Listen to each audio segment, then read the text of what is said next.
I am live, I'm comfortable. I'm reading out of A Return to Elysium. Today is Sunday the 12th of November 23. This is a far memory book by Joan Grant. She passed away in 2089 and in 1989, sorry. And it is her life as Lucina, 2 centuries BC. We are now in chapter 13. She is on Elysium to be mentored by Asclepius. I had gone to the storeroom with a message for Epicurus about a new consignment of hemp seed which had been ordered from Syria. He gave me a letter which Cleon had sent to him. It said that he was returning by boat direct to Elysium instead of through Athens as he had intended. The letter had been delayed. I no longer had to count the days. He would be back tonight. My thoughts were clear and decisive. Listening to them was almost like being given detailed orders. I must see him alone, before Asclepius can influence him. I must make him recognize that he loves me more than anything else. But I shan't have a chance against Asclepius unless I can see him alone, before he talks to the others, before he returns to the habit of Elysium. I had never been so fond of Epicurus as I was at that moment. He patted me on the shoulder. He might have patted a favorite horse. Always remember that in any fight I'm on your side, he said. The others are troubled about the rights and the wrongs, but I'm concerned with different values. To me, a friend will always be right. Thank you so very much. You do believe in me, don't you? I believe we share the same values, even though we see them in different terms. You want Cleon, so I will help you to get him, and I will also help you to get rid of him when you ask me to. I stared to him, bewildered. Don't you think he will be happy with me? I'm not a tyrant. Really, I'm not. You don't need to tell me that. I'm not blind. Then why did you say that you would help me to get rid of him? Lucina, your destiny is not my responsibility, except in so far as you can ask me to share it. I'm of a little account in Elysium, but you would not find me entirely ignorant of the world. If you make yourself small enough to be a contented wife, well, stay here and forget the rest. But if things ever get so difficult, remember that I will try to help you. Too difficult. I have always hated to see a caged bird. Once, when I was still afraid of poverty, I opened a cage in which a rich man kept a nightingale that he hated because it would not sing for him. I hoped I shall always have the courage to free the singing bird, which must forget its voice in captivity. So Epicurus thought me a prisoner of Elysium. Poor Epicurus! I must always remember that he had been kind to me. Cleon and I must find a way of sharing our happiness with him. He seemed to know what I was thinking, for he said gently, "May Apollo attend you. But if he is unkind, remember that we should not be escaping from reality if we left here." The words were kind, but fear was cold in my belly. I had never been into the world. I knew only the island, which now seemed so remote that I had almost forgotten Dictys and Elissa, and Elysium, where everyone was obedient to Asclepius. But Cleon belonged here. Cleon would never let me go into exile. Narcissus must have guessed Cleon was coming home, for he had put a new dress on the bed, a beautiful dress of fine linen with violet hem. There were sandals of gilded leather and a wreath of white roses beside the gold hairpins, which were headed with carved amethysts.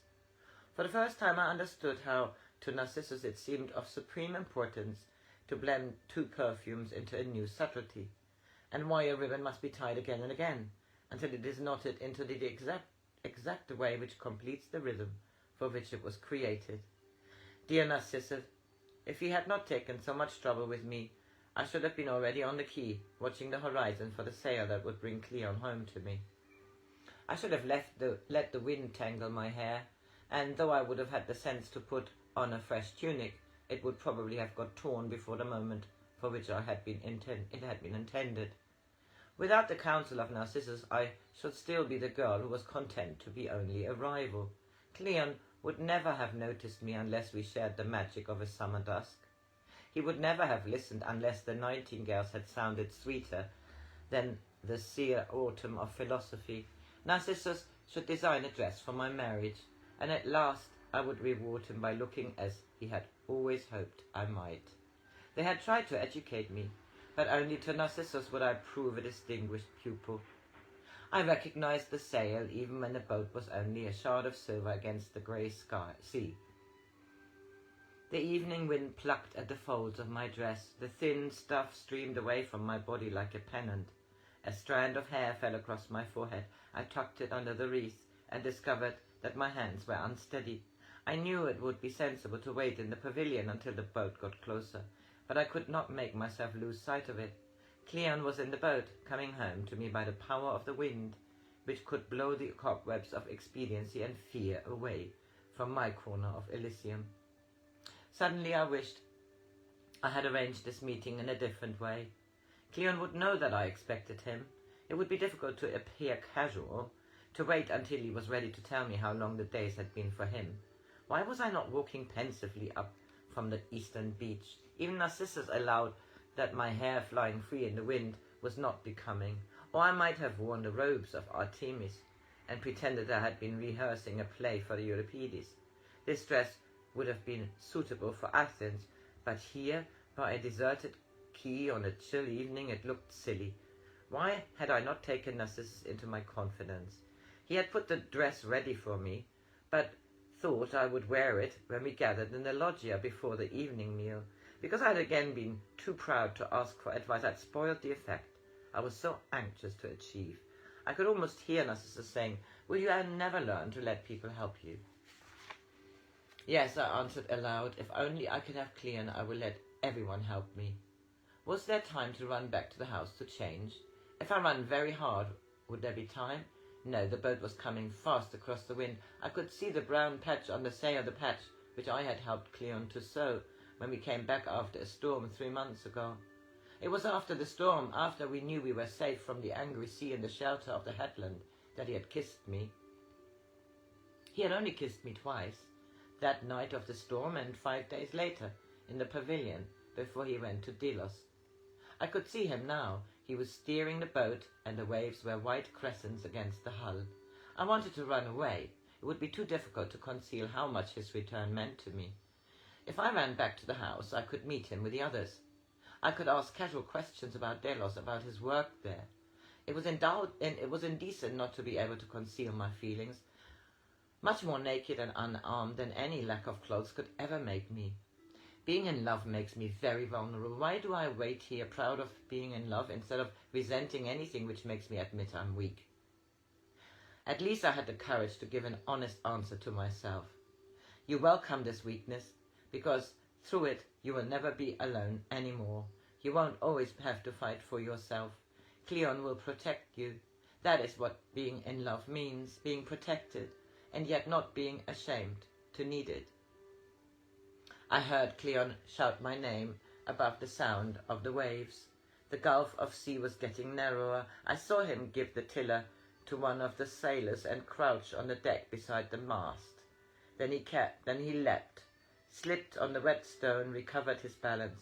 His hands were warm on my shoulder. I thought he was going to kiss me. He said, "Lucina, it is so very good to see you. Lucina." I talked very fast, silly, trivial questions about his journey, about the sea being rough for a small boat. He smiled down at me and forgot to answer. Why should he use words without meaning when there was so much which would remain unsaid until we were alone? He told the men to take the chests and bales up to the house. "We need not wait for them," he said. Then he looked down at his tunic, which was stained with salt and torn at the shoulder. "I must hurry to change into more suitable clothes. You look so beautiful, Lucina, that I feel like a barbarian." "It is early yet," I said. "The others are not expecting you. They will be disappointed if you arrive before they are really ready to greet you." "Formality in Elysium? What have you all been doing since I went away?"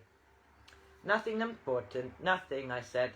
"I want you to be a surprise for them. Only Epicurus knows you are coming home tonight. He has arranged a feast, and you know how particular he is that everything should be exactly timed." "How is he? Still so absorbed in his tallies that he forgets to be human? How is Asclepius? I have so much to tell you. Has Praxiteles made more statues? New Lucinas? Is there another play from Euripides? Will you act it for me? Need I be jealous that he was eager for news of the others, or was he asking only because he was nervous? I thought you might be thirsty. In such rough weather your mouth must be salt with spray. So I took some wine to the pavilion. I wanted to say our pavilion, but found that I was too shy to put my heart into words. Wine is even better than prawns, he said. Do you remember the prawns, Lucina? Of course I remember, and the sea anemones and the rock pool, and you teaching me to swim and hearing Agamemnon. Yes, Agamemnon, he said slowly, and I should have pulled out a hank of my hair to punish myself for reminding him of sorrow. I thought he would kiss me when we reached the pavilion, but instead he poured wine with a steady hand. The wine of Elysium is better than the greatest vintage drunk anywhere else, he said. It is very good to be home again. Of course it was better wine than he had drunk in Delos. I asked Epicurus to open one of the small amphorae which had been sent as a thank offering from an Egyptian noble whom Asclepius had cured many years ago. So nothing important has happened since I have been away, he said. Are you sure, Lucina? I've had letters from Asclepius and he seems troubled about you. It was useless to try to hide anything from Cleon. When he discovered the facts, he might reproach me for not preparing him. There must be no concealment, no evasions between us. If I lied, even such a small lie as this, that is made by not revealing the whole truth, it would be turned against me. He loved me because I was honest. Should I throw away my honesty? Because I was trying to be clever in the manner of Narcissus? Cleon, I said, I thought I could pretend that nothing had changed since you went to Delos. But nothing is the same. What happened with Agamemnon could be hidden away and forgotten, but this can't be forgotten. And then I told him everything concerning the physician of Athens.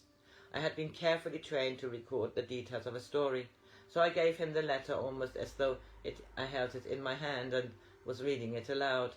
I could almost see the blots on the last side where the writing slanted across the page. I was right. Memory cannot be wiped out by a smear of black ash crushed between the fingers of an old man who is trying to cling to his belief. He listened with a terrible intensity, making me repeat any phrase whose import was in doubt, insisting on exact detail. Even the fact that my nose had bled during the fight with Bast, which I had not intended to mention. But he did not ask what Asclepius had said after he had received the letter, and I did not tell him. Lucina, he said, Lucina, I could never have believed that I should ever be in conflict with Asclepius, who is to me such much more than my father could be, than any father could be to his son. But I will take you away from Elysium rather than let you be exposed to such danger. If he will not swear to protect you from any further contact with this corroding evil, I will have to tell him that I am no longer his son. How can he refuse to see the danger? How can he betray everything he represents to us? He stands as the image of reason, and now he is prepared to destroy it all because of his lust for knowledge. But the two women, they're happier because of me. They were so terribly afraid, and now they are free. You wouldn't want us to betray them because we were cowards who would not dare an enemy, who until now has ravaged people because he goes disguised. There are thousands, perhaps 10,000, who cringe before the altars of the gods for everyone who suffers from asthma or is obsessed by cats. If Asclepius has forgotten the many in a futile defense of the few, he has betrayed his own teaching. Asclepius is growing old, I said desperately. He has forgotten what it is to be young. He discounts the power of being in love. He thinks it an emotion that can be sterilized with dry, irrelevant words. He is trying to escape from life, from everything for which we honor him. Lucina, and his voice was stern, in spite of your loyalty to Asclepius, you must tell me the truth. Is he trying to make you enter more ordeals in which your sanity is at stake? Has he become fanatical, or is there still a chance that I can make him listen to reason? If not... The silence was so long that I had to break it. If not, then I shall take you away from here tonight. I welcomed you to Elysium because I believed it was the home of free people, where you would be safe and happy. If you're in danger from which I cannot defend you, the least I can do in honor is to help you to escape. I longed to lie. Now that I knew he agreed with Asclepius, I had so little chance of being stronger than them both.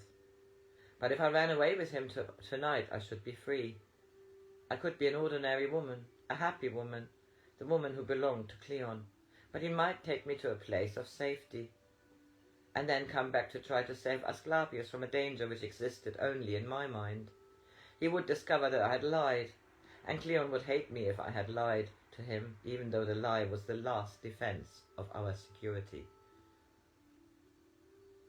Asclepius has forbidden me to use this faculty. He wants to pretend that the experiment never took place. He burned the letter. He believes that I have forgotten the proof it gave to me. At once the frown smoothed from his forehead.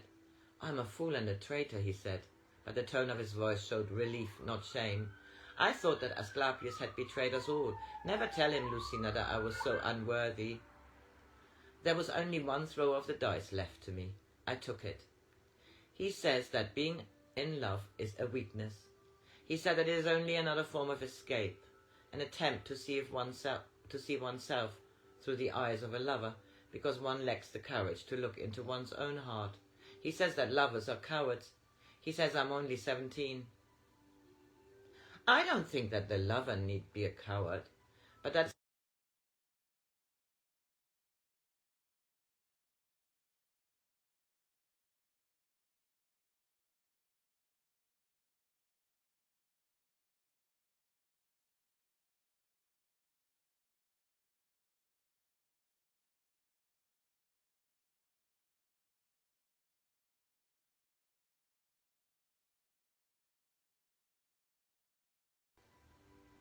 Is it? I said, and I hoped my voice sounded as though I were asking an ordinary question. Yes. To you, it will always be more important. I have never been in love, but I have seen the malaise afflict others. In love, in hate, two sides of the same coin. Both of them are a snare which makes the afflicted feel that they are wiser, stronger than they have ever been before. They give up their own power because they think it can be given to them by the lover without effort. They demand strength instead of seeking it from the core of their being. When they find that strength cannot be demanded from outside, they fall out of love into hate. That is why the priest is always a virgin, Lucina, not because virginity confers any special faculty of the spirit, but it is the symbol of energy, conserved to a higher purpose. If you took a lover without love, you would betray yourself. If you took him in love, you would deny your destiny. Philosophy endures through lovers have turned to dust. So you don't expect to marry? You believe you will never fall in love? Do you expect to marry? No, I said. I expect to be only Lucina. I think I'll stop this here because my battery is empty, but there is more to come.